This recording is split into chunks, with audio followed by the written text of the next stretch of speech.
کے پردے میں نشانات کا مخزن، قرآن کا ہر حرف کرامات کا مخزن۔ اعوذ باللہ من الشیطان الرجیم، بسم اللہ الرحمن الرحیم۔ قل ان صلاتی و نسکی و محیای و مماتی للہ رب العالمین۔ سورۃ الانعام 163۔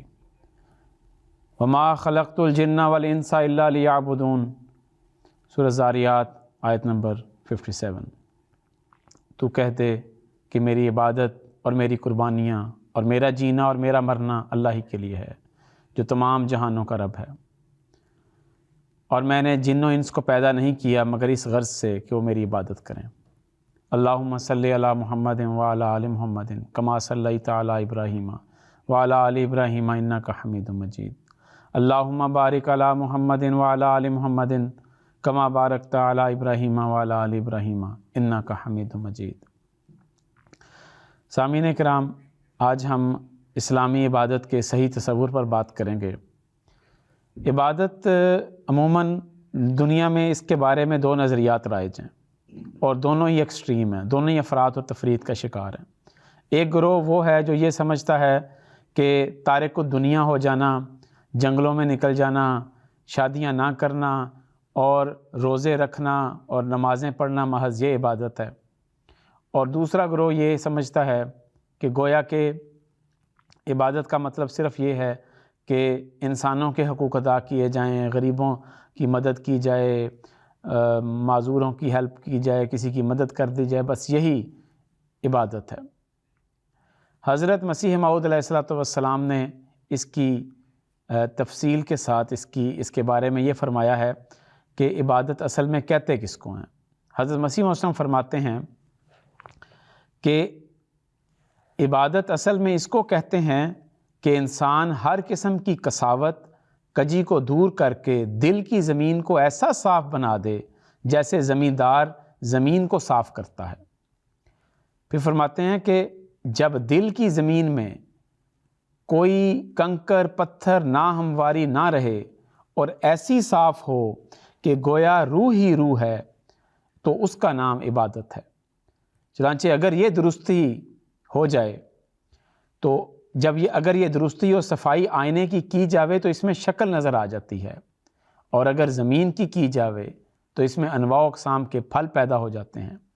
پس انسان جو عبادت کے لیے پیدا کیا گیا ہے، اگر دل صاف کرے اور اس میں کسی قسم کی کجی اور ناہمواری، کنکر پتھر نہ رہنے دے تو اس میں خدا نظر آئے گا۔ تو حضرت مسیح موعود علیہ السلام یہ فرماتے ہیں کہ جب گویا دل کے آئینے میں خدا نظر آنے لگ پڑے تو یہی عبادت ہے۔ حضرت مسلم موعود رضی اللہ تعالیٰ عنہ نے اس کو ایک اور رنگ میں بیان کیا۔ اسی کی تفصیل حضور کے الفاظ میں یہ اس طرح ہے کہ حضرت مسلم موعود رضی اللہ عنہ فرماتے ہیں کہ عبادت چند ظاہری حرکات کا نام نہیں ہے، بلکہ ان تمام ظاہری اور باطنی کوششوں کا نام ہے جو انسانوں کو اللہ تعالیٰ کی صفات کا مظہر بنا دیتی ہیں۔ پھر آپ فرماتے ہیں کہ کیونکہ عبد کے معنی اصل میں کسی کے نقش کو قبول کرنے اور پورے طور پر اس کے منشا کے ماتحت چلنے کے ہوتے ہیں۔ پھر حضرت مسلم اور رضی اللہ تعالیٰ عنہ نے فرمایا کہ عبادت اللہ تعالیٰ کی صفات کو سامنے رکھنے اور ان کا نقش اپنے ذہن پر جمانے کا نام ہے۔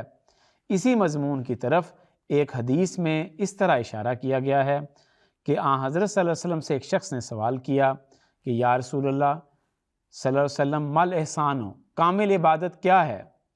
تو آپ نے فرمایا کہ ان تعبد اللہ کأنک تراہ، کہ تم اللہ کی عبادت ایسے کرو گویا تم اللہ تعالیٰ کو دیکھ رہے ہو، گویا معنوی طور پر وہ اپنی تمام صفات کے ساتھ تمہارے سامنے کھڑا ہو جائے۔ تو دیکھیں، عبادت جو اسلامی نظریہ ہے وہ یہ ہے کہ کہ انسان جو کام بھی کرے وہ خدا کی خاطر کرے اور اس کا دل اتنا صاف اور شفاف ہو جائے کہ گویا کہ اس میں خدا نظر آنے لگ پڑے. اور جب اس حد تک وہ پہنچے گا تو اس کے بارے میں حدیث میں ذکر آتا ہے کہ ایسا شخص پھر بہترین انسان ہے. چنانچہ حدیث میں آتا ہے کہ ہاں حضرت صلی اللہ علیہ وسلم نے فرمایا کہ صحابہ کو مخاطب کر کے فرمایا کہ کیا میں تمہیں بہترین لوگوں کے بارے میں نہ بتاؤں؟ انہوں نے کہا بلا یا رسول اللہ، کیوں نہیں یا رسول اللہ، ہمیں بتائیں آپ. تو آن نے فرمایا کہ تم میں سے بہترین وہ لوگ ہیں کہ جن کو جب دیکھا جائے تو ان کو دیکھ کر اللہ تعالیٰ یاد آ جائے.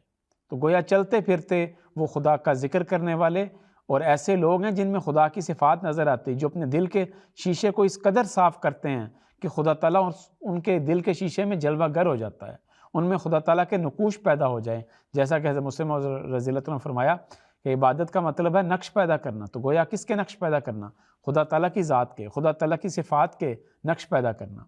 تو جب انسان اس حد تک پہنچتا ہے تو پھر وہ اس حدیث قدسی کا مصداق بن جاتا ہے جس میں اللہ تعالیٰ فرماتا ہے کہ میرا بندہ نوافل کے ذریعے میرے قریب ہوتا جاتا ہے یہاں تک کہ میں اس سے محبت کرنے لگتا ہوں، اور جب میں اس سے محبت کرنے لگ جاتا ہوں تو میں اس کے کان بن جاتا ہوں جس سے وہ سنتا ہے، میں اس کی آنکھیں بن جاتا ہوں جس سے وہ دیکھتا ہے، میں اس کے ہاتھ بن جاتا ہوں جس سے وہ پکڑتا ہے، اور میں اس کے پاؤں بن جاتا ہوں جس سے وہ چلتا ہے. تو یہ وہ مقام ہے جو صحیح عبادت کا مقام ہے، جس کے بارے میں حضرت صلی اللہ علیہ وسلم نے ہماری رہنمائی فرمائی ہے. اور پھر اس حوالے سے ایک اور جو حدیث ہے وہ بھی اسی مضمون کو لے کے آگے چلتی ہے کہ ہم نے اللہ تعالیٰ کی صفات پیدا کرنی ہے تو تب ہم جا کے خدا تعالیٰ کی صفات کے مظہر بنیں گے. چنانچہ فرمایا تخلقوا باخلاق اللہ ہے کہ اللہ کے اخلاق پیدا کرو. تو گویا اسلامی عبادت کا حقیقی تصور یہ ہرگز نہیں ہے جیسے باقی لوگ یہ سمجھتے ہیں کہ جنگلوں میں چلے جانا تارک الدنیا ہو جانا. نہ تو یہ حقیقی تصور ہے، نہ ہی یہ حقیقی تصور ہے کہ صرف انسانوں کے ساتھ حسن سلوک کیا جائے اور حقوق اللہ بھی چھوڑ دیے جائیں اور صرف حقوق العباد کی طرف توجہ کی جائے. تو یہ بھی ہرگز نہیں، ہرگز اسلام کا مقصد نہیں ہے. حضرت مسیح موعود علیہ السلام نے اپنی کتابوں میں، اپنے ملفوظات میں بکثرت اس بات کی طرف توجہ دلائی ہے کہ دو حصوں پر عمل کرنا عبادت کہلاتا ہے. نمبر 1 حقوق اللہ اور نمبر 2 حقوق العباد. تو آپ نے اس حوالے سے فرمایا کہ شریعت کے 2 ہی بڑے حصے اور پہلو ہیں جن کی حفاظت انسان کو ضروری ہے، ایک حق اللہ اور دوسرے حق العباد. پھر آپ فرماتے ہیں سننے میں تو یہ 2 فکرے ہی ہیں، سننے میں تو یہ 2 ہی فکرے ہیں، لیکن عمل کرنے میں بہت ہی مشکل ہیں. حقوق اللہ کیا چیز ہے اور کیسے ادا ہونے چاہیے؟ اس حوالے سے اس میں کوئی شک نہیں کہ اسلامی عبادات، نماز، روزہ، زکوٰۃ، حج، یہ سب حقوق اللہ ہیں، اور جب انسان ان کو حقیقت کے ساتھ سمجھتے ہوئے ادا کرتا ہے تو وہ گویا اللہ تعالیٰ کے حقوق ادا کر رہا ہے، شکر ادا کر رہا ہے اللہ تعالیٰ کا. اور لیکن اس میں سے سب سے بڑھ کر ایک چیز ہے، وہ یہ کہ جو بھی ہو جائے، جیسے بھی حالات پیدا ہوں، کبھی بھی خدا تعالیٰ کا دامن ہاتھ سے نہیں چھوڑنا، خدا تعالیٰ کا دروازہ نہیں چھوڑنا، ہر کام میں خدا کی رضامندی کو سامنے رکھنا ہے. مجھے وہ ایک حکایت مثنوی رومی کی یاد ہے کہ جس میں نواب عماد الملک والی ایک ان کے بارے میں ملتا ہے. کہتے ہیں کہ نواب عماد الملک جو تھے وہ ایک نہایت سخی شخص تھے. ان کے پاس 500 غلام تھے اور جنہیں وہ بڑے اچھے طریقوں سے رکھتا تھا، اپنے بیٹوں سے بڑھ کر پیار کرتا تھا، انہیں بہترین لباس، عمدہ کھانا، ہر طرح کی سہولت ان کو دیتا تھا اور بڑی ان کی شان و شوکت تھی.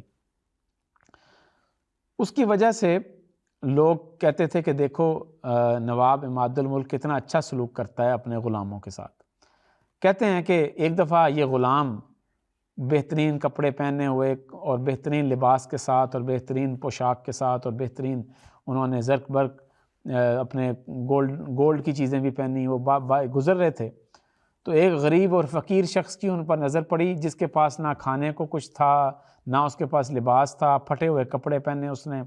تو یہ اس نے دیکھا اس فقیر نے، تو اس نے اللہ تعالیٰ کے حضور عرض کیا، اس نے کہا اے اللہ دیکھ میں تیرا غلام ہوں اور خالی ہاتھ ہوں، جبکہ نواب عماد الملک کے غلاموں کو دیکھ وہ نعمتوں میں ڈوبے ہوئے ہیں۔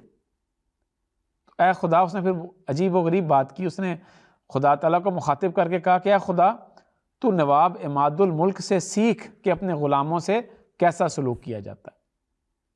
کہتے ہیں کہ کچھ عرصے کے بعد نواب عماد الملک کے زوال کے دن شروع ہو گئے، بادشاہ ناراض ہو گیا، اس نے نواب عماد الملک کو بھی قید کر لیا اور اس کے تمام غلاموں کو بھی قید کر لیا، اور بادشاہ کو یہ خبر ملی تھی کہ نواب عماد الملک نے خزانہ چھپایا جو وہ مجھے بتا نہیں رہا۔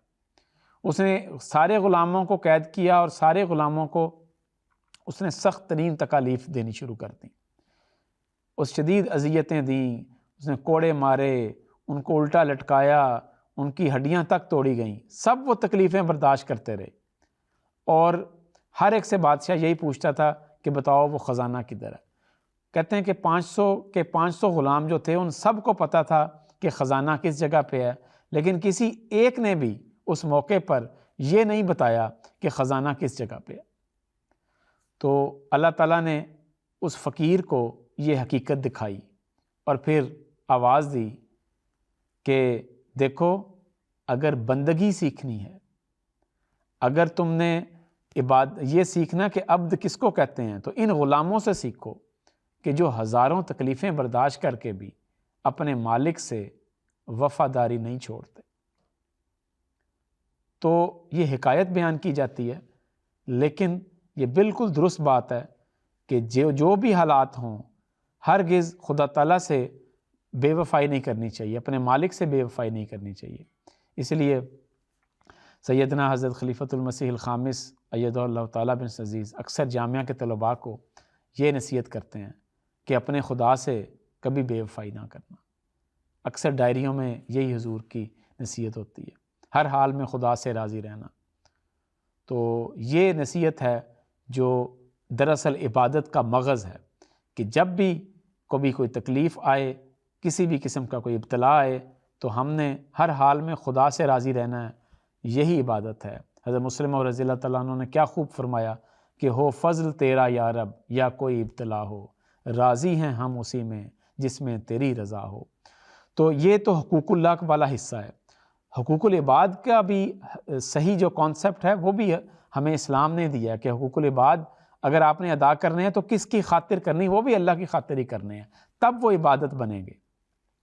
اگر آپ اپنے فائدے کے لیے حقوق العباد ادا کرتے ہیں، کسی کے ساتھ حسن سلوک کرتے ہیں اس لیے تاکہ وہ آپ کی عزت کرے، تو ایسا حسن سلوک کا کوئی فائدہ نہیں، کیونکہ اس کے پیچھے خدا کی محبت نہیں ہے۔ اللہ تعالیٰ فرماتا ہے، حدیث میں آتا ہے کہ آنسا نے فرمایا الخلق و عیال اللہ، کہ تمام مخلوق اللہ تعالیٰ کی عیال ہے۔ فَأَحَبُّ النَّاسِ إِلَى اللَّهِ مَنْ أَحْسَنَ إِلَىٰ عِيَالِهِ، بس لوگوں میں سے پسندیدہ شخص اللہ کو وہ ہے جو اللہ کی مخلوق کے ساتھ سب سے زیادہ حسن سلوک کرتا ہے۔ حضرت مسلم اور رضی اللہ تعالیٰ عنہ اسی مضمون کو بیان کرتے ہوئے فرماتے ہیں کہ اسلام کی روح سے جو نیک سلوک دوسرے لوگوں سے کیا جائے وہ بھی عبادت کہلاتا ہے۔ چنانچہ حدیث میں آتا ہے، رسول کریم صلی اللہ علیہ وسلم نے فرمایا کہ اگر کوئی شخص اپنی بیوی کے منہ میں ثواب کی نیت سے لقمہ ڈالے تو اس کا بھی خدا تعالیٰ ایسا ہی بدلہ دے گا جیسا کہ صدقے کا، یعنی بیوی کے منہ میں لقمہ ڈالنا بھی عبادت سمجھا جائے گا۔ حضور فرماتے ہیں پس اسلام کی روح سے بنی نوع انسان سے نیک سلوک بھی عبادت کا حصہ ہے۔ پڑوسیوں سے حسن سلوک کرنا، رشتہ داروں سے حسن سلوک کرنا، والدین سے حسن سلوک کرنا، بیوی اور اس کے رشتہ داروں سے حسن سلوک کرنا، یہ سب کام جب خدا کی رضامندی کی خاطر کیے جائیں تو تب عبادت بنتے ہیں، اگر اپنے فائدے کے لیے کیے جائیں تو پھر یہ عبادت نہیں بنتے۔ جیسا کہ شروع میں نے عرض کیا تھا کہ حضرت مسلم اور رضی اللہ تعالیٰ نے فرمایا کہ اللہ کی عبادت کیسے کرنی ہے؟ ایسے عبادت کرنی ہے گویا کہ تم اللہ کو دیکھتے ہو۔ اس کا مطلب یہ ہے کہ جو بھی نیک کام کرنا ہے، مخلوق کی خدمت کرنی ہے، اس لیے کہ یہ خدا کا حکم ہے، اس لیے یہ کام کرنا ہے۔ بیوی سے اس نے سلوک کرنا ہے، جس سے بھی کرنا ہے اس لیے کرنا ہے کہ یہ اللہ تعالیٰ کا حکم ہے اور میں اللہ تعالیٰ کی خاطر کر رہا ہوں۔ جب خدا کی ذات کے گرد سب کو چکر لگایا جائے گا تو تب وہ عبادت کہلائے گی۔ لیکن اگر کوئی شخص حقوق اللہ ادا کرتا ہے، اگر کوئی شخص عبادتیں کرتا ہے، نماز پڑھتا ہے، روزے رکھتا ہے، سب کچھ کر رہا ہے اور دن رات اللہ کی طرف گویا کہ تہجدیں بھی پڑھتا ہے، لیکن خدا تعالیٰ کی مخلوق اس سے تنگ ہے، اس کے ملنے والے، اس کے رشتہ دار سب اس سے تکلیف اٹھاتے ہیں، تو ایسے شخص کی عبادتوں کا پھر کوئی فائدہ نہیں ہے۔ چنانچہ حدیث میں آتا ہے کہ حضرت ابو ہریرہ رضی اللہ تعالیٰ عنہ بیان کرتے ہیں کہ ایک دفعہ رسول کریم صلی اللہ علیہ وسلم نے ہم سے پوچھا، کہ صحابہ سے پوچھا کہ تم جانتے ہو کہ مفلس کون ہے؟ کون ایسا شخص ہے جو کہ بالکل غریب ہے، مفلس ہے، اس کے وہ کچھ نہیں ہے؟ صحابہ رضی اللہ عنہ فرماتے ہیں کہ کہتے ہیں کہ ہم نے عرض کیا کہ یا رسول اللہ ہمارے نزدیک تو مفلس اس شخص کو کہتے ہیں، یا غریب اس کو کہتے ہیں جس کے پاس کوئی مال نہیں، کوئی متاع نہیں، کوئی درہم نہیں، کوئی دینار نہیں۔